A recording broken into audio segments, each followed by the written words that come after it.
Hello, and welcome to Luna's Literary Corner. On this channel, I talk about books, grammar, and other literary avenues. Today, I'll be recapping the books that I read in April. So, in April, I had a reading slump. I just had a hard time picking up books and reading them.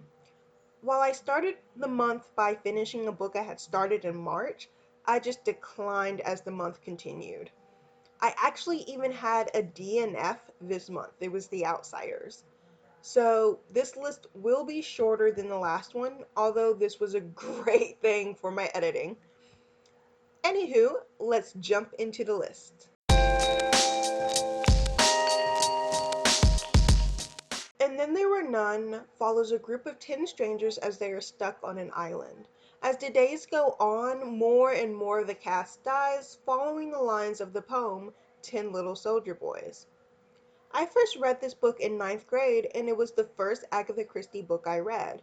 Considering that Agatha Christie is my favorite author, this book had a serious impact on me.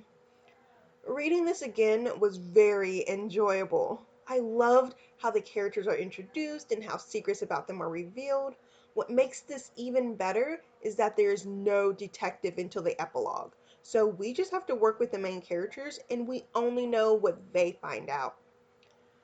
The story does end with us not knowing who the murderer is, but if you're able to find a copy of the book with the second epilogue, then everything will be revealed.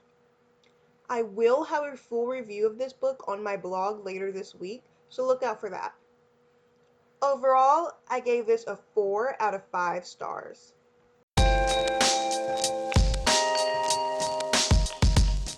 One of Us is Next is a sequel to Karen McManus's first book, One of Us is Lying. The book follows a new set of characters who are playing a new dangerous version of the classic game, Truth or Dare.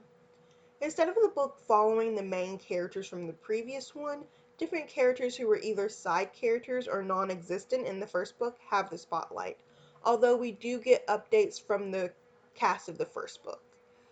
The one thing that I was disappointed about in this book was the slow pace at the beginning. While the game starts early enough and one of the main characters has their secret revealed early, there was a good chunk of time where things dragged on. I think this was the reason I could stop this book and not pick it up again for another week or two. However, once the book gets over that hump, the action and suspense kicks up, and I couldn't wait to read more. McManus is also really good at adding little twists to her stories, and this had one of the more interesting ones. Overall, I gave this a 4 out of 5 stars.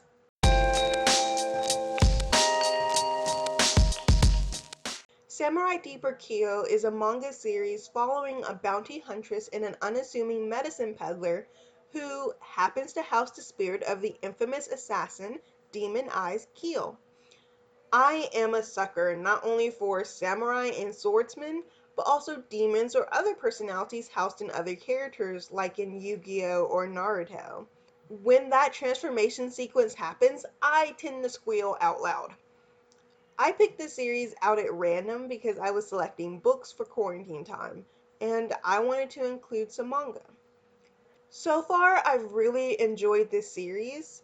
I've only read the first 2 volumes, but once I get back into the library, I do plan to check out some other volumes in the series.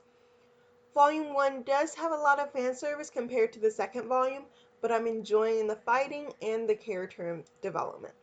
Overall, I gave Volume 1 a 4 out of 5 stars and Volume 2 a 5 out of 5 stars. Okay everyone, I hope you enjoyed the video. I know this was shorter than the last one, but I'm hoping I read more books in May. I'm always interested in learning more about other people's thoughts on books and authors, so if you have read any of the books that I read in April, leave your thoughts in the comment section below. Also, I'm always accepting of any book suggestions. Bye and have a wonderful day.